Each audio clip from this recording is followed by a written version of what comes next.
1 Kings chapter 15.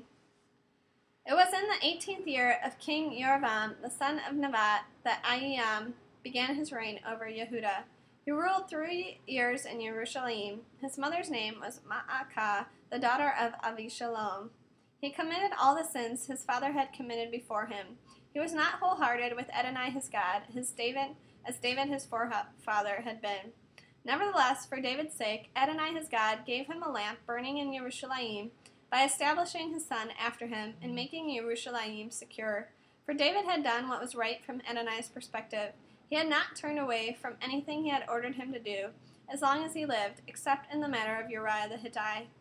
There was war between Rechavam and Jeroboam as long as he lived. Other activities of Ahijam and all his accomplishments are recorded in the annals of the king of Yehudah. But there was war between Ahijam and Jeroboam. Ahijam slept with his ancestors, and they buried him in the city of David. Then Asa, his son, became king in his place. It was in the 20th year of Jeroboam, king of Israel, that Asa began his reign over Yehudah. He ruled 41 years in Jerusalem. His grandmother's name was Ma'akah, the daughter of Avishalom. Asa did what was right from the perspective of Adonai, as David his ancestor had done. He rid the land of cult prostitutes and removed all the idols his ancestors had made. He also disposed Ma'akah from her position as queen mother, because she had made a disgusting image as an Asherah.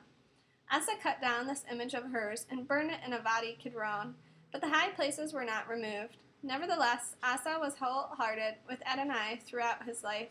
He brought into the house of Adonai all the articles his father had consecrated, also the things he himself had consecrated, silver, gold, and utensils. There was war between Asa and Baasha, king of Israel, as long as they both lived.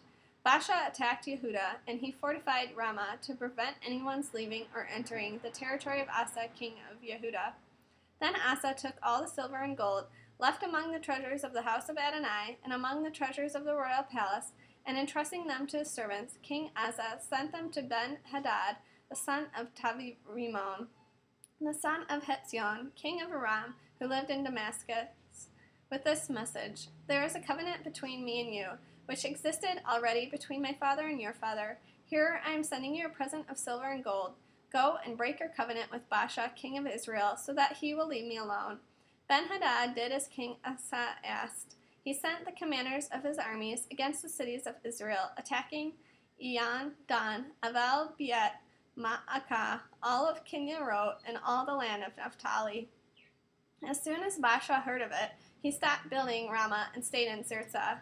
King Asa then issued a proclamation requiring every man in Yehudah, with no exception, to come and carry off the stones and timber Baasha had used to fortify Ramah. With them, King Asa fortified Geba of Benjamin and Mitzpah. The other activities of Asa, all his power, all his accomplishments, and the cities he fortified are recorded in the annals of the kings of Yehudah. But in his old age he suffered from a disease in his legs. Asa slept with his ancestors and was buried with his ancestors in the city of David his ancestor. Then Jehoshaphat his son became king in his place. It was in the 2nd year of Asa, king of Yehudah, that Nadab the son of Jeroboam began his reign over Israel, and he ruled Israel 2 years. He did what was evil from Adonai's perspective, following the example of his father in the sin through which he had made Israel sin. Baasha, the son of Achiah, from the descendants of Issachar, conspired against him, and Baasha attacked him at Gibeton, which belonged to the Philistines. For at the time Nadab and all Israel were besieging Gibeton. It was in the 3rd year of Asa, king of Yehudah, that Baasha killed Nadab and became king in his place. As soon as he had become king, he killed off the entire house of Jeroboam, destroying every living soul and leaving not one survivor. This was in keeping with what Adonai had said through his servant Achiah from Shiloh. It was the punishment for the sins Jeroboam had committed, and through which he had made Israel sin, thereby angering Adonai, the God of Israel. Other activities of Nadab and all his accomplishments are recorded in the annals of the kings of Israel. There was war between Asa and Baasha, king of Israel, as long as they both lived. It was in the 3rd year of Asa, king of Yehudah, that Baasha, the son of Achiah, began his reign over all Israel in Tirzah, and his rule lasted 24 years. He did what was wrong from Adonai's perspective, following the example of Jeroboam, and committing the sin through which he had made Israel sin.